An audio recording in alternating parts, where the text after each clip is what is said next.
चलिए शुरू करते हैं।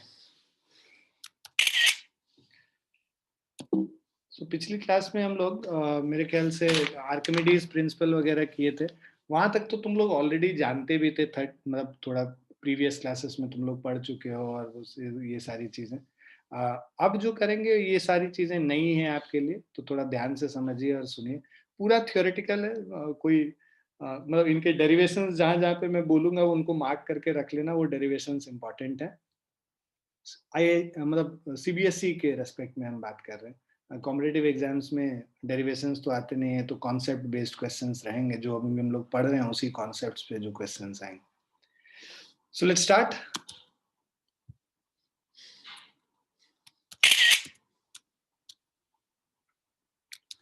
So intermolecular forces, the forces between the molecules of the substances are called intermolecular forces. तो कोई भी एक सब्सटेंस है, उसमें जो मॉलिक्यूल्स हैं, उन मॉलिक्यूल्स के बीच में आपस में जो इंटरमोलिकुलर फोर्सेस होते हैं ना, उन मतलब जो फोर्सेस होते हैं इन मॉलिक्यूल्स के बीच में, उसको इंटरमोलिकुलर फोर्सेस कहते हैं। The variation of intermolecular force F with intermolecular distance R has been given. तो दो मॉलिक्यूल के बीच का जो डिस्टेंस है, उनके डिस्टेंस के हिसाब से इंटरमोलिकुलर फोर्स को हमने मेजर किया और उसको प्लॉट किया ग्राफ पे। तो ये ग्राफ मिला कि you can see this is the graph. Okay,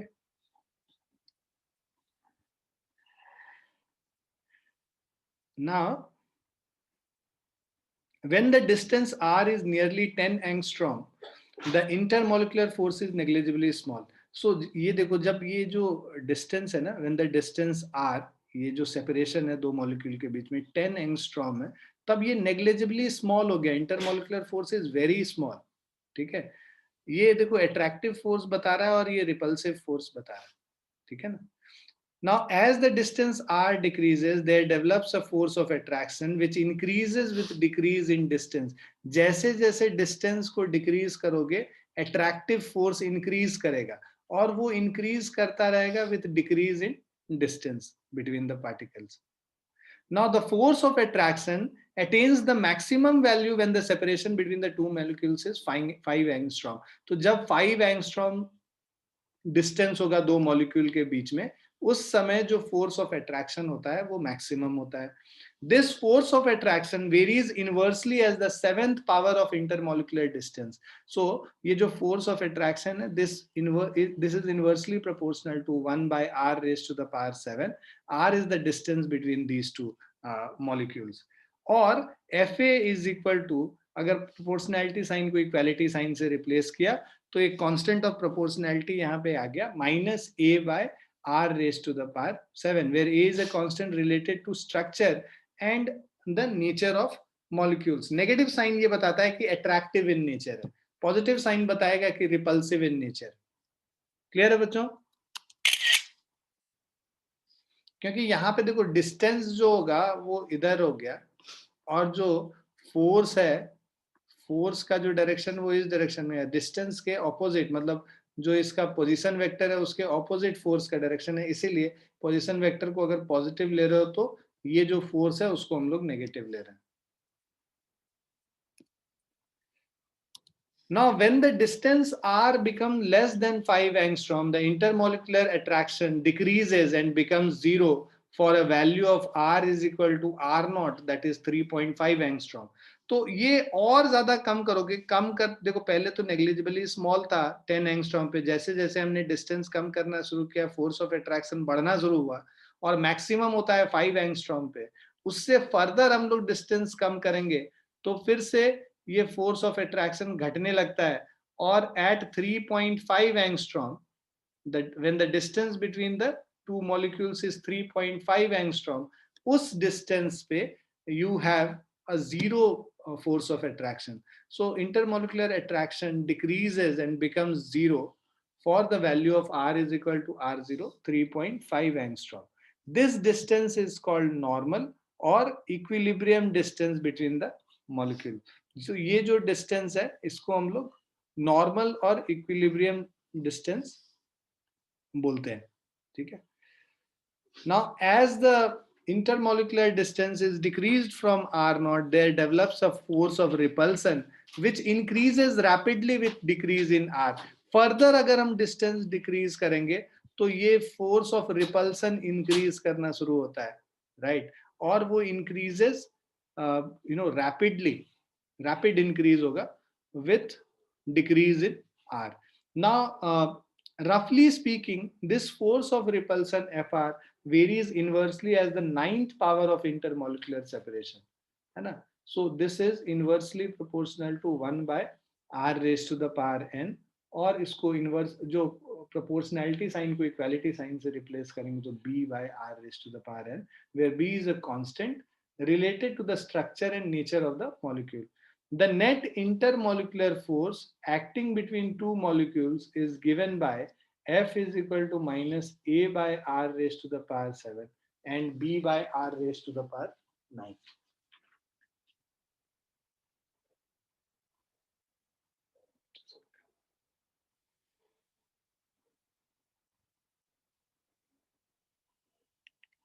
Okay. Now important note, since intermolecular forces act over short distances between the molecules, hence they are called short range forces.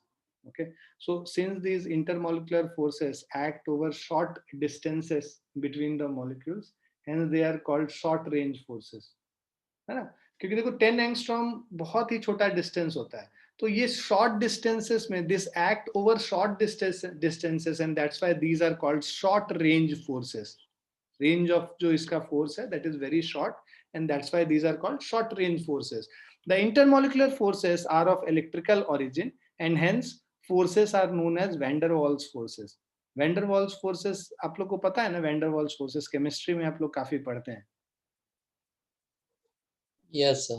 है ना? तो van der Waals forces are weak forces basically between the molecules. So these intermolecular forces have an electrical origin and these forces are known as van der Waals forces.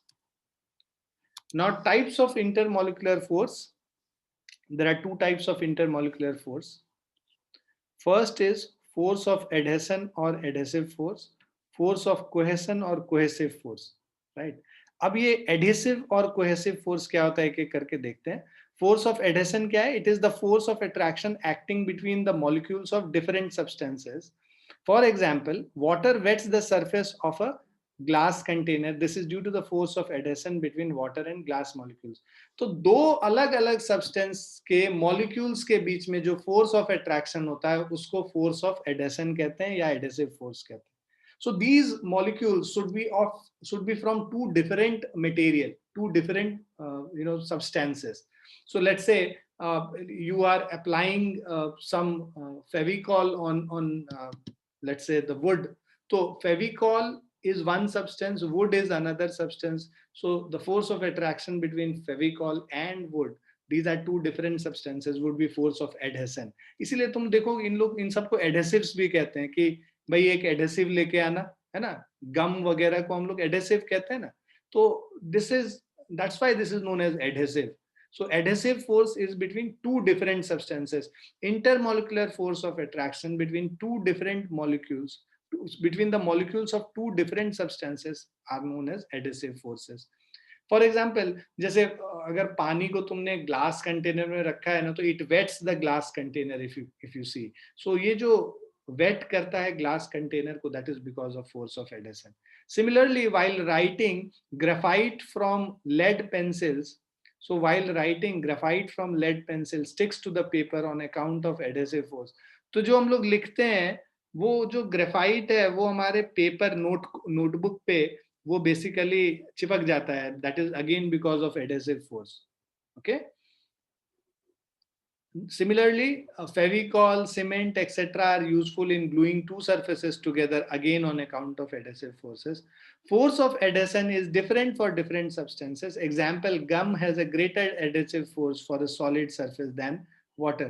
मतलब गम और कोई solid surface पे गम लगाओगे तो it has more force of adhesion as compared to अगर एक थोड़ा सा कोई पानी का बूंद गिरा हुआ है वहां पे और उस पे गम लगाओगे तो it will have less force of adhesion, right? Because liquid और गम के बीच में adhesive force weaker adhesive force होता है. क्लियर बच्चों? जहां नहीं समझ में आएगा रोक लेना मुझे. Now cohesive force or force of cohesion. So force of cohesion or cohesive force. So it is the force of attraction amongst the molecules of the same substances. Force of attraction है between the molecules of the same substance. वहां पे molecules of different substances था. Adhesive force जो था force of attraction between molecules of two different kind of substances. Cohesive force is force of attraction among the molecule of the same substance. खुद के molecules के बीच में जो force of attraction होगा उसको हम लोग कोहेसिव फोर्स कहते हैं. सो है ना, नाम से ही को मतलब खुद का, मतलब आपस में. Now the solids have definite shape and size. It is due to the strong forces of cohesion among their molecules. Liquids have a definite volume but no definite shape. Therefore, cohesive force in case of liquid must be weaker than the cohesive force in case of solid. Solids का जो shape और size fixed है, definite shape और size है. That is because of strong forces of cohesion among their molecules. So molecules are tightly packed and they have intermolecular forces of attraction are stronger. हम लोग बचपन से पढ़ते हैं intermolecular forces of attraction between the molecules. So intermolecular forces of attraction in case of solid is stronger, है ना? So that means that cohesive force is stronger. Cohesive force is weaker in case of liquid, and in case of gases it is very weak. So gases on the contrary have neither fixed volume nor fixed shape, hence cohesive force among the molecule of gases are minimum. तो solid में cohesive force सबसे ज्यादा होता है as compared to liquid, as compared to gases. Mercury does not wet the surface of glass container because of the force of cohesion among the molecules of mercury is stronger than the force of adhesion between the molecules of mercury and glass. तो तुम देखोगे mercury को कभी अगर thermometer break करेगा तो तुम देखोगे मर्करी के ना गोल गोल स्मॉल ग्लोब्यूल्स बन जाते हैं. मतलब जब वो जैसे ही वो गिरेगा उसके बाद मतलब तुरंत आप देखोगे कि ये इस तरह से स्फेरिकल शेप ले लेगा, राइट? तो ये जो स्फेरिकल शेप ले लेता है, दिस इज बिकॉज इसका आपस में जो फोर्स ऑफ कोहेशन है that is much stronger than the force of adhesion between the molecules of mercury and molecules whatever solid surface on which you have kept it. इन दोनों के, या glass पे अगर हम लोग रख रहे हैं तो ग्लास सरफेस को वेट नहीं करेगा क्योंकि ग्लास पे जो इसका फोर्स ऑफ एडेशन है ग्लास और मर्करी के बीच में, that force of attraction which that is because of adhesive forces is weaker as compared to force of attraction between the same molecules, that is cohesive force. The cohesive and adhesive forces are van der Waals forces. We discussed it अभी पहले भी देखा हमने. So ये जितने intermolecular forces हैं, cohesive और adhesive forces, these are known as van der Waals forces. These forces are different from ordinary gravitational forces and do not obey inverse square law. तो जो हमारा van der Waals forces है, they are different from gravitational forces and they do not obey these inverse square law. The cohesive or adhesive forces varies inversely as the seventh power of distance between the molecules. That is, the cohesive or adhesive forces increase rapidly with decrease in distance between the molecules, right? So these cohesive and adhesive forces, ठीक है, ये हम लोगों ने अभी बात भी किया था सेवेंथ पावर और नाइन्थ पावर का. कोहेसिव और adhesive forces increases rapidly with decrease in distance between the molecules, ये भी हम लोगों ने देखा है. Now intermolecular binding energy of liquid. The intermolecular binding energy of a liquid is the minimum energy required to separate two molecules of a liquid from each other's influence. तो एक liquid के दो मॉलिक्यूल्स को एक दूसरे के जो effect से, एक दूसरे से डिस्टेंस, मतलब एक दूसरे के इन्फ्लुएंस से कुछ डिस्टेंस पे लाके रखना है, उसमें जितना फोर्स आप लगाओगे that is the binding energy. जो उसमें जितना वर्क डन आप करोगे उसको रिमूव करने में, दोनों को सेपरेट करने के लिए जो आप एनर्जी आप यूज करते हो, that is intermolecular binding energy. Now important terms related to the study of surface tension of liquid. So first is molecular range. ठीक है. So molecular range क्या है? It is the maximum distance up to which a molecule can exert some measurable attraction on other molecules, right?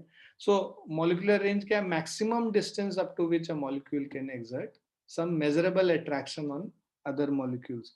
So basically जैसे हम लोग 10 angstrom पे देख रहे थे, एकदम अप्रोक्सीमेटली 0 हो गया था, राइट? तो वो मॉलिक्यूलर रेंज हम लोग मान लेते हैं. So it is different for different substance. The order of molecular range is 10 to the power minus 9. तो भाई 10 एंगस्ट्रॉम का मतलब देखो 1 angstrom is equal to 10 to the power minus 10 meter. So 10 angstrom is equal to 10 into 10 to the power minus 10, which is equal to 10 to the power minus 9 meter. तो वही कह रहा है of the order of, order मतलब 10 का जो power होगा ना वो 10 to the power minus 9 metre के आसपास होगा. ये हो सकता है 2 इंटू इतना हो, 3 इंटू जितना हो, बट पावर 10 का माइनस 9 मीटर ही होगा, माइनस 9 ही होगा. ठीक है. तो सॉलिड्स और लिक्विड्स के केस में molecular range 10 to the power minus 9 metre के ऑर्डर का होता है. सो ये वो डिस्टेंस है जहां तक कि measurable attraction between the molecules can be seen. Okay, so that is known as molecular range. Now, sphere of influence. So, sphere of influence क्या है? It is an imaginary sphere drawn with a molecule as center and molecular range as radius. यहाँ पे एक molecule लेके जो molecular range है किस order का? 10 to the power minus 9 metre के order का, उस order का एक radius लेके अगर हम लोग एक sphere बना लेते हैं, वो जो sphere है उसको स्फीयर ऑफ इन्फ्लुएंस कहते हैं. मतलब एक मॉलिक्यूल के चारों ओर, 3 डायमेंशंस में चारों ओर जितने दूर तक उसका इफेक्ट पहुंचता है, जहां तक कि फोर्स लगा सकता है वो particular molecule, force of attraction वो लगा सकता है किसी और मॉलिक्यूल पे जिस पूरे रीजन में, उस पूरे रीजन को स्फीयर ऑफ इन्फ्लुएंस कहते हैं. So sphere of influence is a sphere, imaginary sphere drawn with a molecule as the center and molecular range as the radius. All the molecules in this sphere attract the molecules at the center and vice versa. इस sphere पे जो भी molecule lie करेगा ये इस molecule को attract करेगा and vice versa, right? The molecules,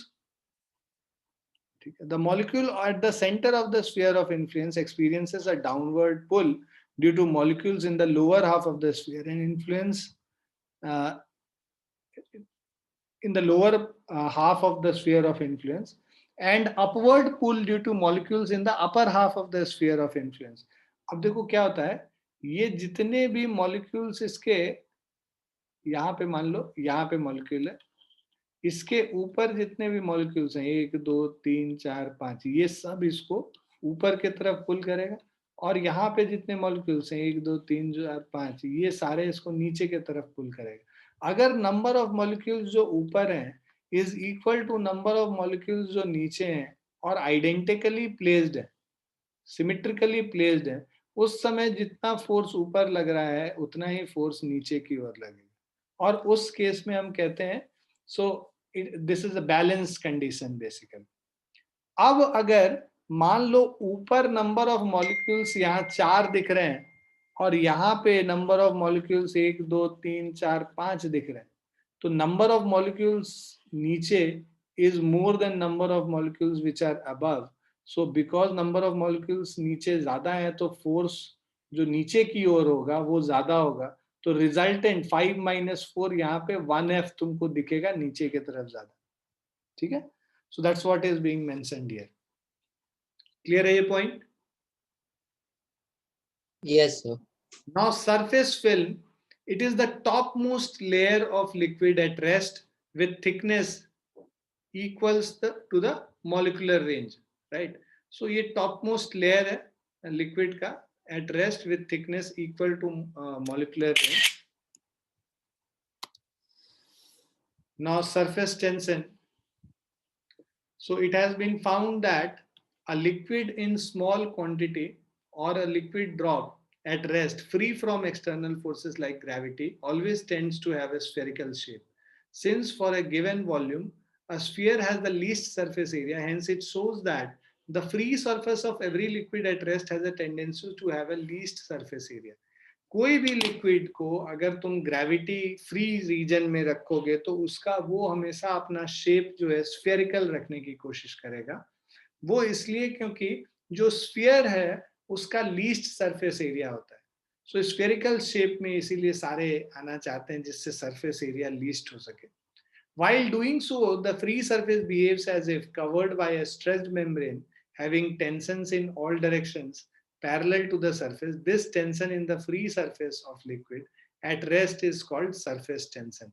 तो ये जो because to bring the molecules together to form a sphere, while doing so, the free surface behaves as if covered by a stressed membrane. Okay, having tension in all the directions parallel to the surface. This tension in the free surface of liquid at rest is called the surface tension. Thus, surface tension is the property of the liquid by virtue of which the free surface of liquid at rest tends to have minimum surface area and as such it behaves as if covered with stressed membrane. तो कभी भी तुम्हारा free surface को liquid का तुम देखोगे तो वो हमेशा minimum surface area attain करना चाहेगा और इसीलिए उसके membranes जो हैं वो stressed रहते हैं, ठीक है, जो surface होगा उसका membrane. Measurement of surface tension कैसे होता है? Surface tension of a liquid is measured as the force acting on unit length of line imagined to be drawn tangentially. तो मान लो हमारे पास ये surface है, हमने एक line यहाँ पे AB बना लिया इसके surface पे और उसके दोनों perpendicular directions में ये जो forces हैं, ये basically surface tension कहलाता है. Force per unit length is called surface tension. So, surface tension of a liquid is measured as the force acting on unit length. So, force acting on unit length is surface tension. इसीलिए तुम देखो surface tension का हम लोग dimensions निकालते थे तो F by L है ना. फोर्स का क्या हो गया m1 l1 t to the power minus 2 divided by l1. इसको कैंसिल कर दोगे ये क्या हो गया m1 l0 t to the power minus 2. So this is the dimension of surface tension. ठीक है, यहाँ पे निकाला भी हुआ है surface tension का dimension m1 l0 t minus 2. Now it acts at right angles to thick line on both the sides and along tangent to the liquid surface. तो ये जो thick line है इसके दोनों तरफ ये लग रहा है surface tension, ठीक है, और perpendicular to this. Now units of surface tensions are dyne per centimeter है ना और न्यूटन पर मीटर है ना. जैसा हमने बोला F by L है, फोर्स का यूनिट अगर डाइन लोगे लेंथ का सेंटीमीटर सीजीएस में तो डाइन पर सेंटीमीटर हो गया. फोर्स का यूनिट अगर न्यूटन लोगे और लेंथ का मीटर लोगे तो न्यूटन पर मीटर हो गया एसआई में. The dimensional formula m1 l0 t minus 2 अभी डिस्कस कर लिया हमने. Surface tension is a scalar quantity because it has no specific direction for a given liquid. तो ये जो सरफेस टेंशन है ये स्केलर क्वांटिटी है, किसी भी गिवन लिक्विड के लिए कोई पर्टिकुलर डायरेक्शन में तुम नहीं बता सकते हो कि सरफेस टेंशन एक्ट हो रहा है, ठीक है.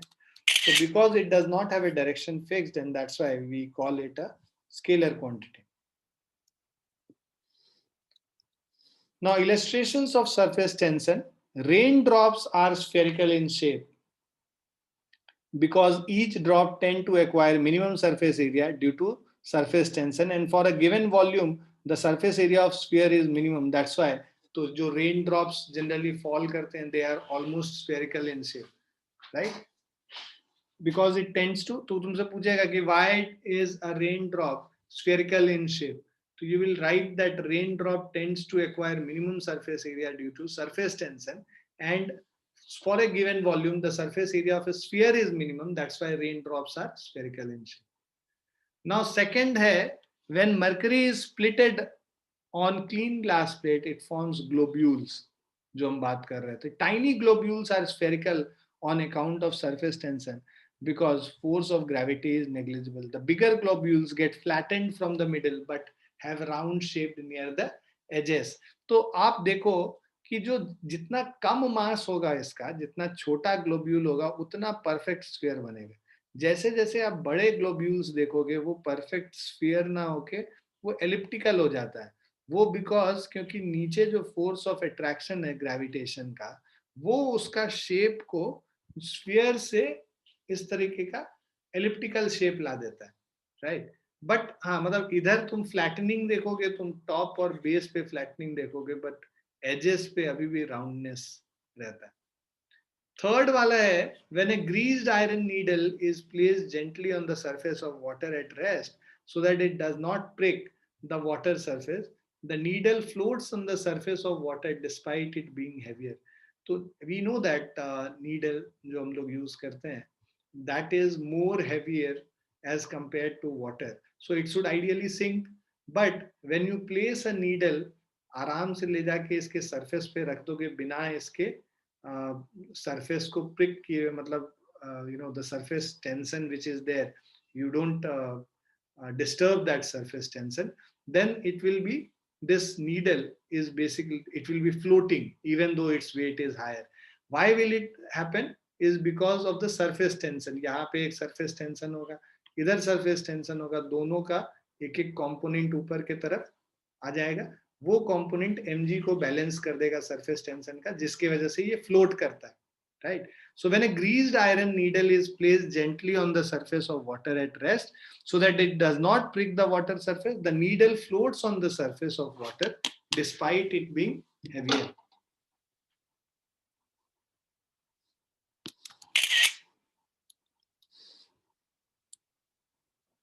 Now take a circular metallic ring provided with insulating handle. तो हमारे पास एक रिंग है which is provided with insulating handle. Form a soap film on the ring by dipping it in the soap solution. तो हम लोग क्या करते हैं, इसको एक सोप सॉल्यूशन में डिप करते हैं, राइट. तो एक रिंग है हमारे पास, इसको सोप सॉल्यूशन में डिप करेंगे तो ये पूरा फिल्म बन जाएगा. अब उस फिल्म पे हम लोग क्या करते हैं, एक इस तरह से थ्रेड रख देते हैं, तो वो थ्रेड क्या है, इरेगुलर शेप में उस पे पड़ा रहेगा. अब जैसे ही आप इसको प्रिक करोगे मतलब इसमें कुछ ऐसे आप किसी चीज से, शार्प ऑब्जेक्ट से इसको हिट करोगे, तो ये जो है सोप बबल यहाँ पर से ब्रेक हो जाएगा.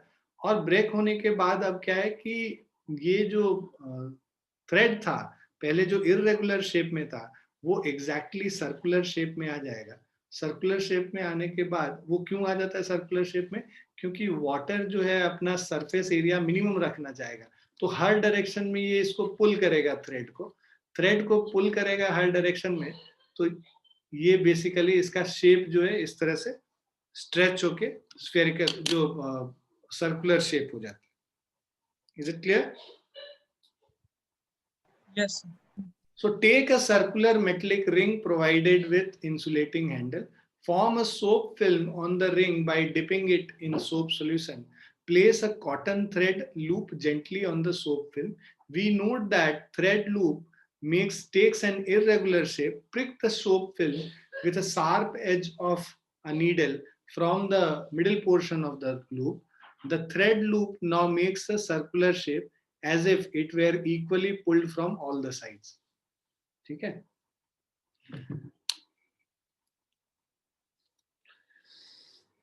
Now fifth one है, पांचवा जो एग्जाम्पल है, when a shaving brush is dipped in water its head hair spread out, है ना. तुम पानी में जब शेविंग ब्रश को डुबोगे या कोई भी ब्रश को जिसमें ब्रिसल्स होते हैं, तो वो उसके हेयर्स क्या होंगे, वो स्प्रेड आउट कर जाएंगे, right. On taking out the brush from water, the water film formed between the hairs while tending to make its surface area minimum due to surface tension will bring the hairs closer. तो अब देखो hairs के बीच में कई सारे hairs हैं, इनके बीच में there will be water film. अब वो water film क्या चाहेगा, अपना surface area को minimum रखने के लिए, तो अपने सरफेस एरिया को मिनिमम रखने के लिए वो क्या करेगा, सब इस ब्रिसल, दोनों ब्रिसल्स को साथ में पुल करेगा अपनी और अंदर की तरफ. बिकॉज वो पुल करता है अंदर की तरफ दोनों ब्रिसल्स को, तो उससे क्या होगा कि ये ब्रिसल्स बिल्कुल पास पास आ जाएंगे, ठीक है. तो ये जो ब्रिसल्स पास पास आ जाते हैं, है ना, उसकी वजह से all the hairs come closer to each other. That is why the hairs of shaving brush when taken out of water are pressed together, है ना. तुम अगर शेविंग ब्रश देखोगे तो जब पानी में डालोगे तो इनके जो हेयर्स हैं कुछ इस तरह से ऐसे रहता है, और जब पानी से बाहर निकालोगे तो ये इस तरह के शेप में आ जाएगा, ठीक है. ये बिल्कुल पास पास होके आ जाएगा. ठीक है, have you noticed it? So you can do the experiment at home. Now take a wire tray of narrow mesh, let its wire be coated with wax. Pour water gently into the tray. Water does not flow down. This is because in every narrow hole of the mesh an elastic water membrane is formed. तो ये जो wire का जो mesh लोगे, इसके हर mesh के ये जो आपका जो रीजन है, इसमें जो है बिकॉज तुमने इस पे वैक्स का कोटिंग कर रखा है, तो जब आप वाटर डालोगे इसके ऊपर, तो because of this surface tension, है ना, it will form a narrow hole of mesh. Every narrow hole of mesh में it will form an elastic water membrane which will not allow water to flow through it.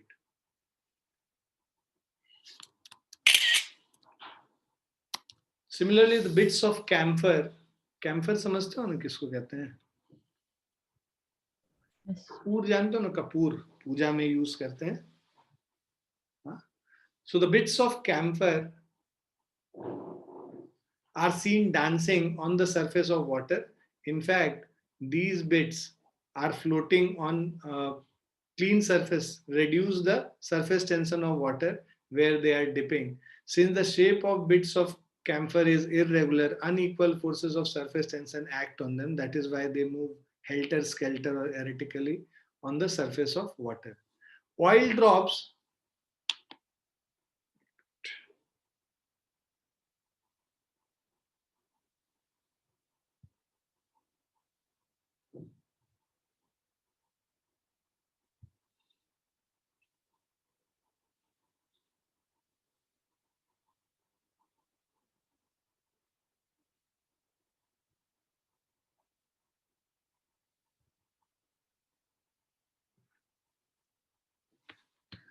Oil drops spread on cold water. It may remain as a drop on hot water. So, जो cold water में oil drop spreads throughout, but in hot water it remains as a drop. This is due to the fact that the surface tension of oil is less than that of cold water, and that's why it spreads out and is more than that of hot water. That's why it is in the form of drop. ठीक है, ये सब reasoning based questions में पूछे जाते हैं. And इसीलिए theory में रीड करना ये सब चीज को जरूरी है. Now molecular theory of surface tension. So phenomena of surface tension has been explained in terms of molecular theory, according to which every liquid is made up of large number of molecules. ठीक है, अब liquid तीनों जगह पे रह सकता है. Let's say हमारे पास एक लिक्विड है जो कि बिल्कुल अंदर, इस पूरे लिक्विड में एक मॉलिक्यूल हम ले रहे हैं जो कि बिल्कुल अंदर है इसके, एक जो सरफेस के पास है, और दूसरा जो एकदम सरफेस पे, टॉप सरफेस पे. ए बी सी, ये तीन पार्टिकल हमने कंसीडर किया, तीन मॉलिक्यूल्स. ठीक है, let K L M N be the surface film of a liquid at rest in trough. तो ये एक फिल्म है जो सरफेस के, टॉप सरफेस को हम लोग सरफेस फिल्म कहते हैं. तो के एल एम एन जो है हमारा टॉप सरफेस है लिक्विड का एट रेस्ट. अब Lm is equal to Kn is the molecular range. ये जो डिस्टेंस है ना किसी भी मॉलिक्यूल का मॉलिक्यूलर रेंज के बराबर है. Lm is equal to Kn. In this figure consider three molecules A, B and C. Right. So consider three molecules A, B and C. We have three molecules. A is well inside the liquid. Right. A is well inside the liquid. B lies in the surface film. Right. B यहाँ पे surface पे है. C lies at the top of the surface. C यहाँ पे top of the surface पे है. So A is well inside the liquid, B lies in the surface film, and C lies at the top of the surface. Now circles around A, B, C represent their spheres of influence. Right. तो ये जो circle देख रहे हो, ये इसका sphere of influence बता रहा है तीनों molecule का. The molecules in the upper half, sphere of influence समझते हो ना, जहां तक उसका force of attraction काम करता है. The molecules of upper half of sphere of influence exert a resultant upward force of cohesion, and those in the lower half of sphere of influence exert a resultant downward force of cohesion on the molecules at the center. Now for this molecule which is at A, है ना, इस A वाले molecule के लिए जितना नीचे के तरफ फोर्स लग रहा है उतना ही ऊपर के तरफ फोर्स लग रहा है, तो force of cohesion on at the top is equal to force of cohesion at the bottom, and these are, because these are equal, and that's why it is balanced. The forces, the resultant force is zero. So since the sphere of influence of molecule A lie inside the liquid, the number of molecules in the upper half of the sphere of influence is same as that in its lower half. So therefore, the resultant upward force of cohesion on molecule A is balanced by resultant downward force of cohesion on it. Hence, the net force of cohesion on the molecule A is zero. So molecule A has negative potential energy. It is same for all the molecules of liquid at given temperature. Now since the sphere of influence of molecule B, अब molecule B पे आते हैं ना, तो यहाँ पे जो number of molecules जो नीचे के तरफ है वो ज्यादा होंगे as compared to जितने number of molecules ऊपर के तरफ है, और इसीलिए यहाँ पे downward direction में resultant force होगा. So since the sphere of influence of molecule B lies partly outside the liquid, the number of molecules attracting molecule B downward is more than the number of molecules attracting it upward. क्योंकि number of molecules ऊपर कम है as compared to नीचे, तो जितना force नीचे की तरफ लगेगा that will be more than the upward force, and that's why जो resultant होगा force का that will be in downward direction. So resultant downward force of cohesion is acting on the molecule B. अब हम लोग तीसरा molecule सी पे आते हैं. यहाँ पे ऊपर तो बिल्कुल ही नेग्लिजिबल नंबर ऑफ मॉलिक्यूल्स हैं, तो जो भी मॉलिक्यूल्स हैं नीचे के तरफ ही है, तो नेट फोर्स हमेशा नीचे के तरफ रहेगा. Since the sphere of influence of molecule C lies half outside the liquid, hence number of molecules in the lower half of sphere of influence of C attracting it downward is very large as compared to number of molecules in the upper half of its sphere of influence attracting it upward. Therefore, there is a maximum resultant downward force acting on molecule C. Molecule A में resultant force 0, molecule B में resultant force है थोड़ा सा नीचे की तरफ, molecule सी में net force पूरा फोर्स बस नीचे की तरफ ही है ना. So from above we conclude that no resultant force acts on a molecule so long it lies below the surface film. तो जब तक वो सरफेस फिल्म के नीचे होगा कोई भी मॉलिक्यूल, जैसे मॉलिक्यूल ए था, there will be no resultant force acting on such molecules. But for all those molecules lying on the surface film, but वो सारे मॉलिक्यूल जो सरफेस फिल्म के अंदर हैं, उन पे resultant downward force लग रहा होगा of cohesion act, which increase as we move from the bottom nm to the of the surface film to top KL. तो जैसे जैसे सरफेस फिल्म में नीचे से हम लोग ऊपर के तरफ जाएंगे, बॉटम वाला फोर्स इंक्रीज करता रहेगा. This means to take a molecule into the surface film from anywhere below it, some work is to be done against the downward force of cohesion. This work done appears as additional potential energy of the molecule. तो तुम कोई भी molecule को जो surface film के नीचे वाले surface से ऊपर तक जो लेके जाओगे, मतलब ये जो पूरा वाटर है लेट से, उस सरफेस फिल्म में नीचे से ऊपर लेके जाने के लिए, फिल्म में नीचे से ऊपर ले जाने के लिए जो अमाउंट ऑफ एनर्जी आप स्पेंड करते हो, that is stored as potential energy. Greater is the number of molecule in the surface film, the larger is the additional potential energy of the surface film. So all the molecules in the surface film possess additional potential energy, which shows that the surface film has additional potential energy.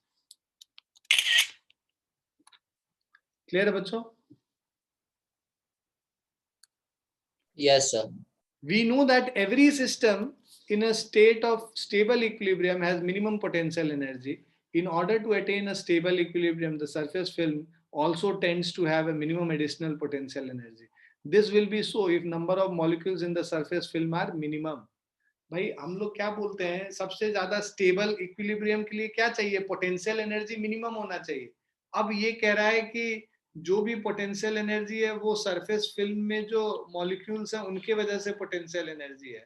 अब वो surface film में जितना कम molecules होगा उतना कम potential energy होगा, और minimum molecules होने के लिए उसका जो सरफेस फिल्म का जो एरिया है उसको रिड्यूस करना पड़ेगा, और सरफेस फिल्म का एरिया रिड्यूस करने का मतलब कि जो हम सरफेस टेंशन की बात कर रहे हैं वो भी तो यही बात कर रहे थे ना कि सरफेस जो है वो स्फेरिकल शेप ले लेता है जिससे कि उसका सरफेस एरिया मिनिमम हो जाए। सो the surface film also tends to have minimum additional potential energy, which will be so if number of molecules in the surface film are minimum. For this, the surface film should have minimum volume, which would be so. So if the surface film has least surface area as its thickness is fixed. Thus, the free surface of liquid at rest tends to have minimum surface area.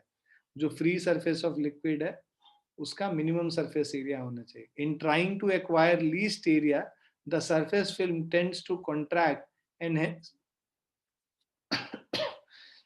behaves as a stretched membrane.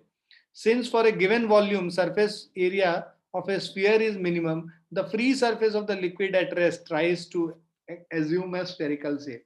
तो ये जो हम लोग बात कर रहे थे कि स्फेरिकल शेप एज्यूम मतलब अटेन करने की कोशिश करता है, वो इसीलिए क्योंकि एक किसी भी शेप के लिए स्फीयर एक ऐसा शेप है जिसका volume maximum, for a given volume surface area will be minimum when it takes the shape of a sphere.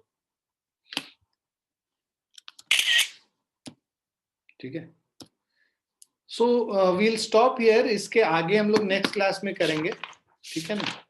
और सरफेस एनर्जी है और बाकी सारी चीजें, आई थिंक 2 क्लास और लगेंगी हाइड्रोस्टैट्स करने के लिए। ओके ठीक है बच्चों। Yes okay sir. ठीक है बच्चों, चलो फिर bye and take care everyone. हाँ।